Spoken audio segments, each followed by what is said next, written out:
Olá, sou Vânia Regina e hoje vamos ler o capítulo 14, Uma mente passiva. O meu povo está sendo destruído porque lhe falta o conhecimento. Oséias 4, 6. Essa afirmação é certamente verdadeira no que diz respeito à área da passividade.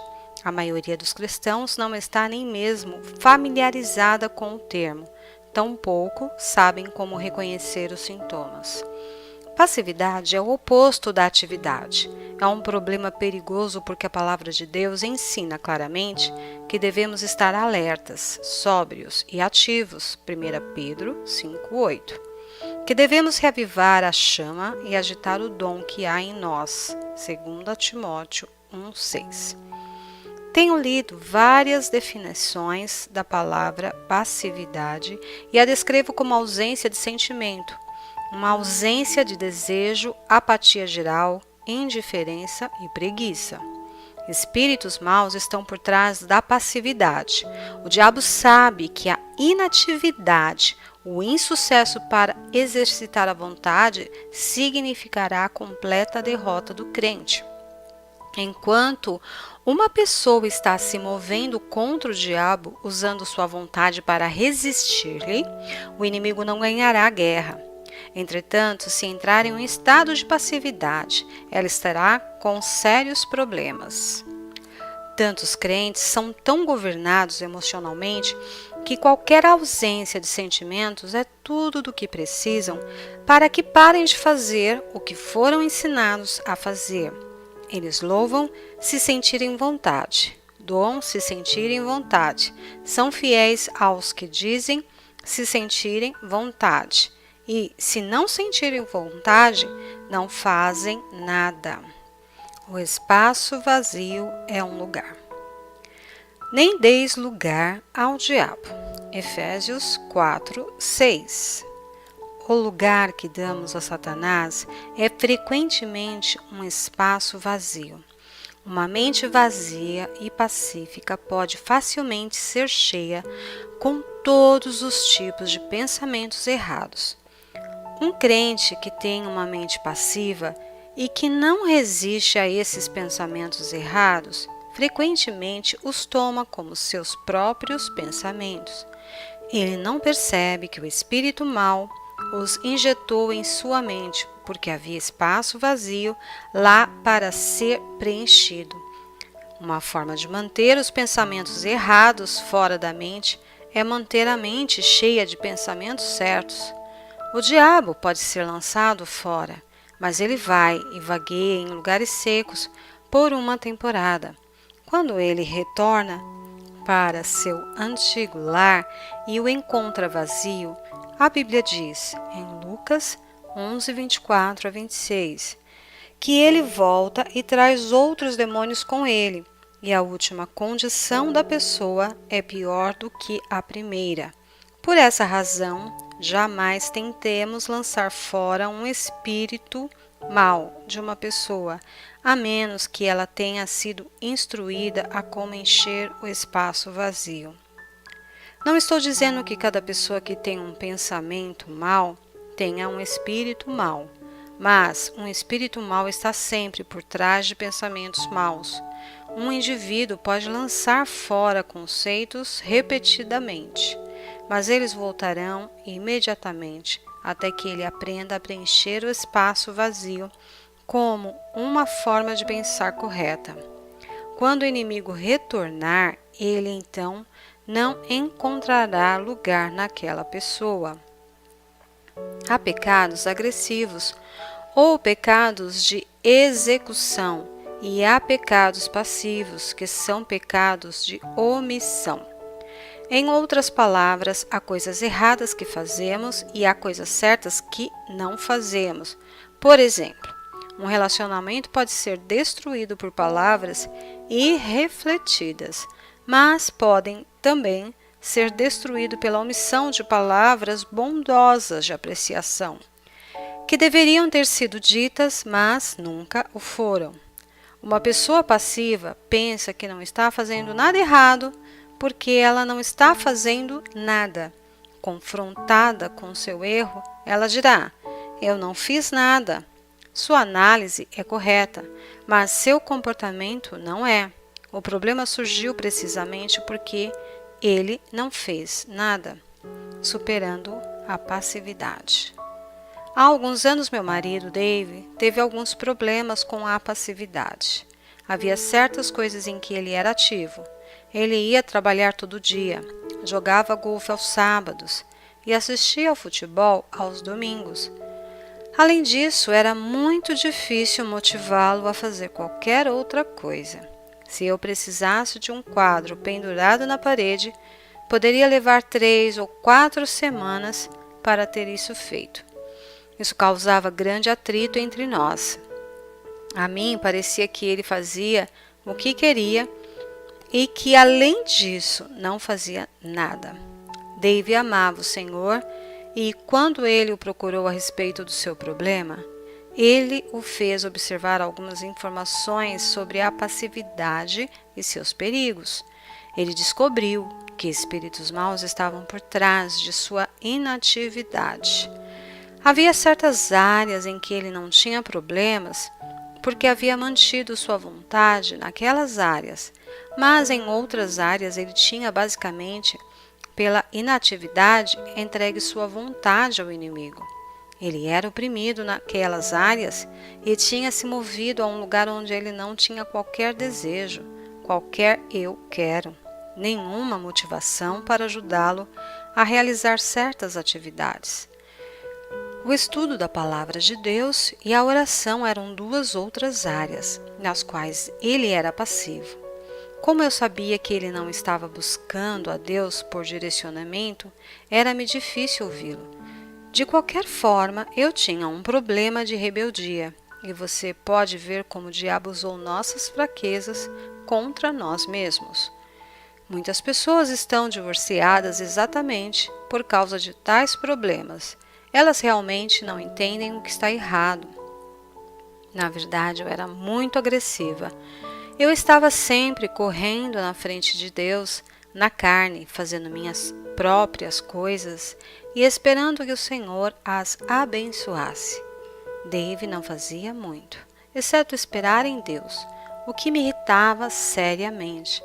Agora, nós rimos quando pensamos em como costumávamos ser, mas naquela época não era engraçado, e se Deus não tivesse chamado nossa atenção, poderíamos ter sido mais uma daquelas estatísticas de divórcio.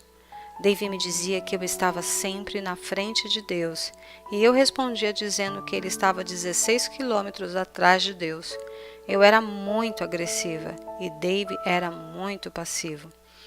Quando um crente está inativo em qualquer área em que ele tem capacidade ou talento, essa área particular começa a atrofiar ou torna-se imobilizada. Quanto mais tempo ele não faz nada, menos ele quer fazer. Um dos melhores exemplos é o exercício físico. Estou no momento em um bom programa de exercício, e quanto mais me exercito, mais fácil fica. Quando comecei era muito difícil, doía cada vez mais que eu segui o programa, porque eu havia estado inativa e passiva no que diz respeito a exercício físico por um longo tempo. Quanto mais tempo eu não fazia nada, pior ficava a minha condição física. Eu estava ficando cada vez mais fraca, dada a não utilização dos meus músculos. Dave começou a ver o que era o seu problema. Ele estava lidando com espíritos maus que o estavam oprimindo por causa de sua inatividade de longo tempo. Quando o Espírito Santo revelou-lhe a verdade, Dave determinou que ele seria outra vez ativo e agressivo, não preguiçoso ou procrastinador. Tomar a decisão foi a parte mais fácil. Colocá-la em ação foi a parte mais difícil, e era difícil porque cada uma das áreas em que ele havia sido passivo tinha agora de ser exercitada até que ficasse forte outra vez. Ele começou a se levantar às 5 horas da manhã para ler a palavra e orar antes de sair para o trabalho. A batalha começou. O diabo não quer abrir mão do terreno que ele já ganhou e não vai desistir sem luta. David se levantava para passar um tempo com Deus e adormecia no sofá. Mesmo que houvesse manhãs em que ele adormecia, ele estava fazendo progresso simplesmente porque ele estava saindo da cama e tentando construir uma vida de oração. Houve momentos em que ele ficou entediado. Havia dias em que ele sentia que não estava tendo nenhum progresso, em que de qualquer forma ele não estava entendendo o que estava lendo e sentindo que suas orações não estavam sendo ouvidas. Mas ele persistiu por causa da revelação do Espírito Santo sobre essa condição chamada passividade. Comecei a notar que quando eu precisava que David pendurasse um quadro ou consertasse alguma coisa na casa, ele respondia imediatamente. Ele estava começando a ter seus próprios pensamentos outra vez e a tomar suas próprias decisões. Muitas vezes ele não tinha vontade de fazê-lo, ou até mesmo não queria fazê-lo no seu natural, mas ele ia além dos seus sentimentos e desejos carnais. Quanto mais ele agia em relação ao que sabia que era o correto, mais liberdade desfrutava. Serei honesta e lhe direi que não foi fácil para ele. Ele não foi liberto em uns poucos dias ou umas poucas semanas. A passividade é uma das condições mais difíceis de ser superada porque, como mencionei, não há sentimentos para emprestar suporte. David persistiu com a ajuda de Deus e agora ele não é nem um pouco passivo. Ele é o administrador de vida na palavra, supervisiona todos os nossos programas de rádio e televisão e é responsável por todos os aspectos financeiros do ministério. Viaja comigo em tempo integral e toma decisões em relação aos nossos programas de viagem. É também um excelente homem de família. Ora e regularmente passa tempo estudando a palavra de Deus. Em resumo, ele é um homem para ser respeitado e admirado. Ele ainda joga golfe e assiste a esportes, mas agora ele também faz outras coisas que se espera que faça. Conhecendo-o e vendo tudo o que ele faz, ninguém pensaria que ele já foi tão passivo como era no passado. A condição de passividade pode ser superada, mas o primeiro passo para superar a passividade nas ações é superar a passividade na mente. David não poderia ter progresso até que tomasse a decisão e mudasse sua maneira de pensar. A ação correta acompanha o pensar correto. E não vos conformeis com este século, mundo moldado e adaptado de acordo com seus costumes externos, superficiais, mas transformai-vos pela completa renovação da vossa mente, por seus novos ideais e novas atitudes. Romanos 12, 2. Há um princípio dinâmico mostrado do começo ao fim na palavra de Deus, e pessoa alguma jamais andará em vitória, a menos que entenda e opere nele. A ação correta acompanha o pensar correto.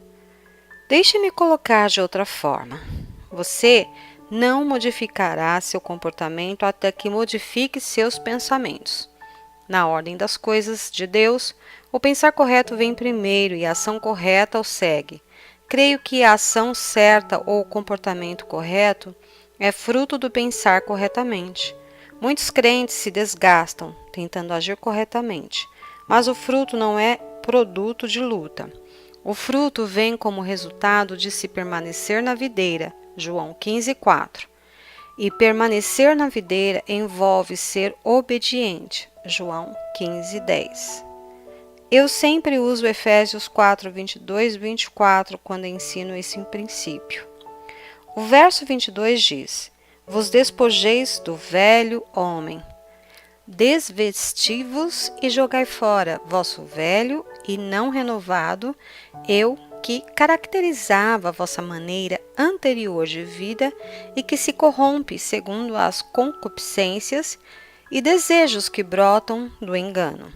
O verso 24 continua o pensamento dizendo: E vos revistais do novo homem, o eu regenerado, criado segundo Deus, em justiça e retidão procedentes da verdade.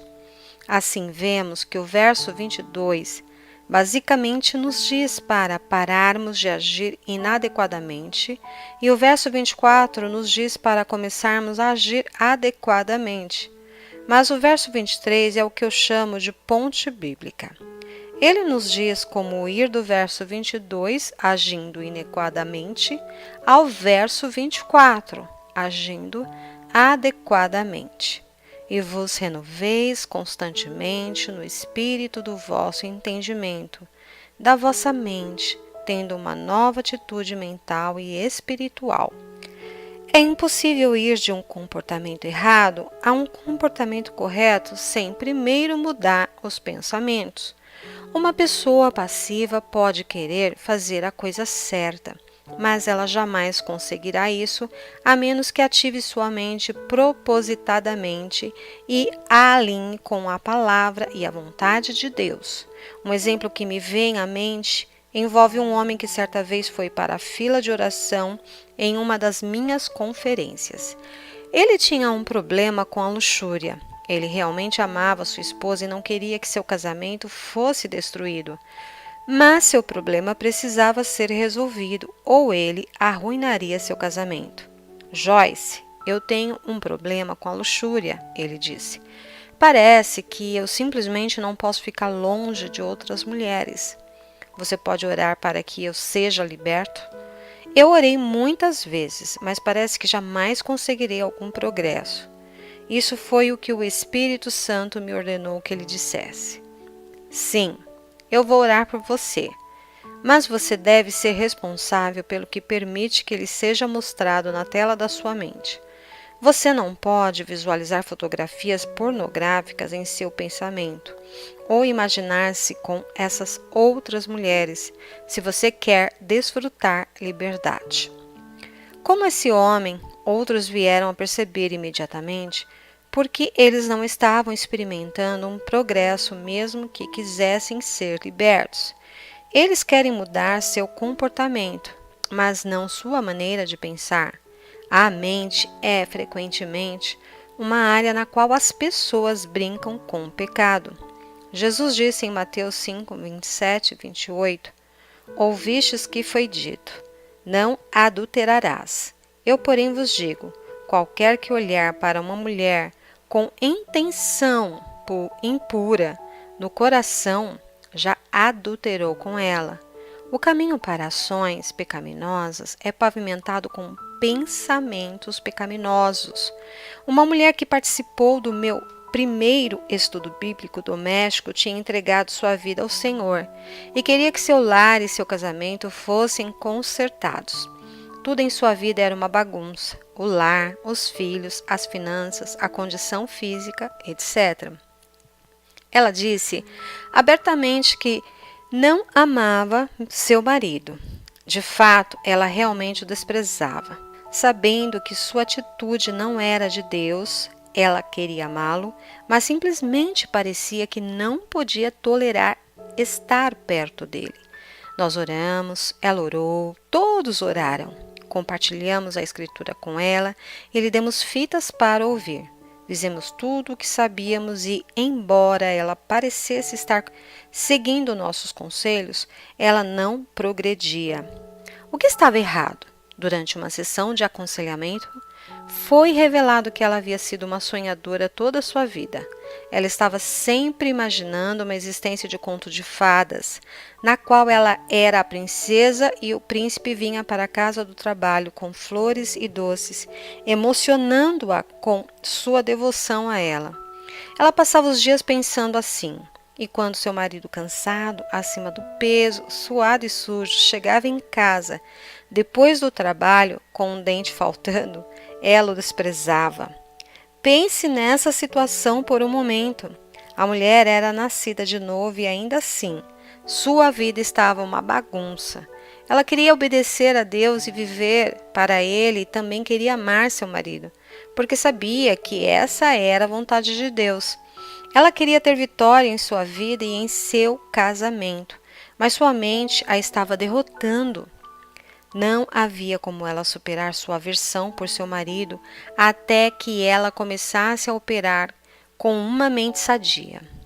Ela estava vivendo mentalmente em um mundo que não existia e jamais existiria, portanto, estava inteiramente despreparada para lidar com a realidade. Ela tinha uma mente passiva e, uma vez que não estava escolhendo os seus pensamentos de acordo com a palavra de Deus, os espíritos maus injetaram pensamentos em sua mente. Enquanto ela pensasse que eram seus próprios pensamentos e tivesse prazer neles, jamais experimentaria vitória. Ela mudou sua forma de pensar e sua vida começou a mudar. Ela mudou sua atitude mental em relação ao seu marido, e ele começou a mudar sua aparência e seu comportamento em relação a ela. Fixe sua mente no que está acima. Portanto, se fostes ressuscitados juntamente com Cristo para uma nova vida, portanto, compartilhando sua ressurreição dos mortos, buscai e tende como objetivo as coisas, os tesouros ricos e eternos, lá do alto, onde Cristo vive, assentado à direita de Deus. Pensai, fixai e mantende vossas mentes nas coisas lá do alto, nas coisas mais elevadas, não nas que são aqui da terra. Colossenses 3, do 1 ao 2. Observamos outra vez o mesmo princípio. Se você quer viver a vida ressurreta que Cristo providenciou, então busque essa vida nova e poderosa, fixando sua mente nas coisas do alto, não nas coisas da terra. O apóstolo Paulo está simplesmente dizendo que se queremos uma boa vida, então devemos manter nossa mente em coisas boas. Muitos crentes querem uma vida boa, mas estão passivamente sentados, desejando que alguma coisa boa lhes aconteça. Frequentemente, eles têm ciúmes dos outros que estão vivendo em vitória e se ressentem porque a vida deles é tão difícil. Se você deseja vitória sobre seus problemas, se você verdadeiramente quer viver a vida ressurreta, você deve ter força de caráter e não apenas força de desejo. Você deve ser ativo, não passivo. Ação correta começa com pensamento correto. Não seja passivo em sua mente. Comece hoje a escolher os pensamentos corretos. Terminamos aqui a nossa leitura e vamos lembrar que a paz de Deus que excede e ultrapassa todo entendimento é que guarda as nossas mentes e corações em Cristo Jesus. Que Deus te abençoe. Até a próxima leitura.